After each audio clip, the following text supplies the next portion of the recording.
गुरु प्यारी साध संगत जी, राधा स्वामी।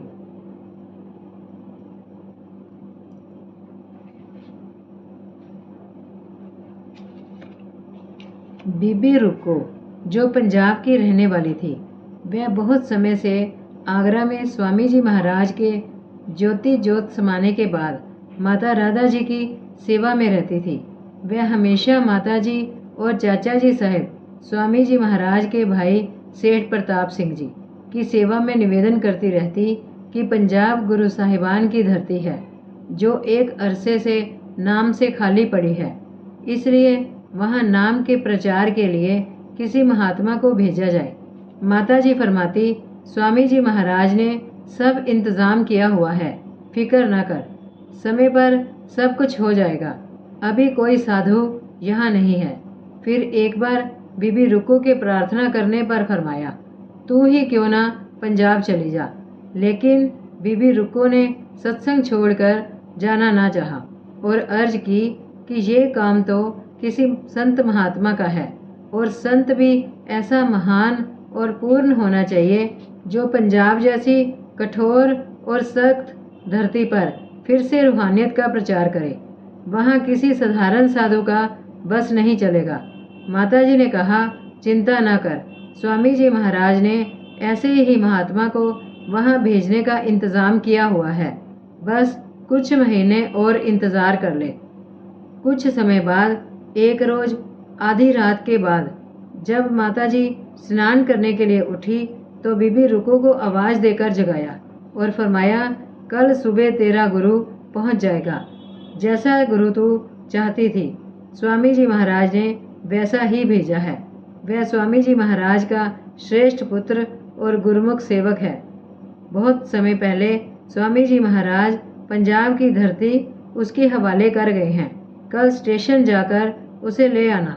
स्वामी जी के परम धाम सिधारने के बाद बाबा जी पहली बार आगरा तशरीफ़ ला रहे थे। दूसरे दिन आप आगरा पहुँचे। आपको माता जी ने कुछ दिन बड़े आदर सत्कार के साथ अपने पास ठहराया। विदा से एक दिन पहले माता जी ने चाचा जी प्रताप सिंह जी तथा कुछ पुराने सत्संगियों को अपने यहाँ बुलाया। वह अंदर से एक रेशमी पगड़ी लाई और फरमाया कि यह पगड़ी अपने जाने से पहले स्वामी जी महाराज मुझे दे गए थे और कहा था कि जयमल सिंह मेरा बहुत प्यारा पुत्र और गुरमुख शिष्य है। यह पगड़ी उसके सिर पर बंधवा देना। सबकी मौजूदगी में बाबा जी के सिर पर पगड़ी बंधवाकर माता जी ने बाबा जी को याद दिलाया कि स्वामी जी महाराज आपको पंजाब में नाम का प्रचार करने का हुक्म दे गए थे, सो उनके हुक्म के अनुसार सत्संग और नाम का प्रचार जारी रखो।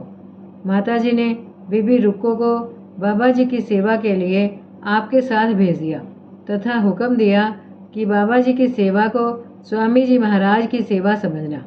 उन्हीं दिनों बाबा जी महाराज एक दिन राय बहादुर सालग्राम साहिब जी से मिलने के लिए गए।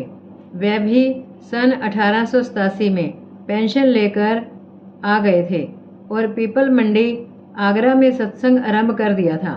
उनको लोग हजूर साहिब के नाम से पुकारते थे।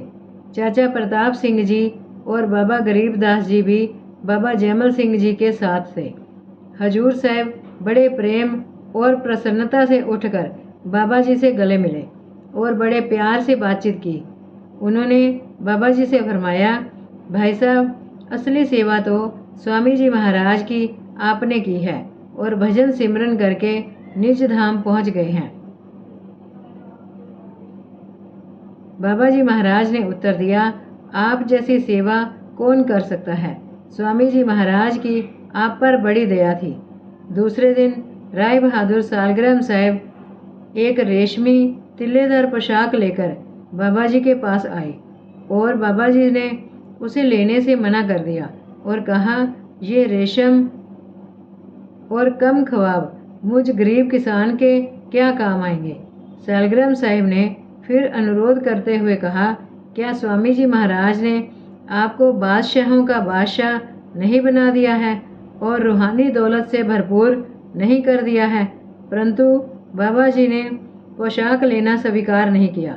जब माता राधा जी ने वह पोशाक हजूर सालग्राम साहिब से लेकर अपने हाथ से बाबा जी को दी तो उन्होंने ले ली। चाचा जी महाराज ने एक आसन लाकर बाबा जी के लिए बिछाया और उनसे इस पर बैठने को कहा, परंतु बाबा जी ने हाथ जोड़कर इनकार कर दिया। इस पर माता राधा जी ने कहा कि ये आसन स्वामी जी महाराज का है और वह इसे आपको देने के लिए कह गए थे।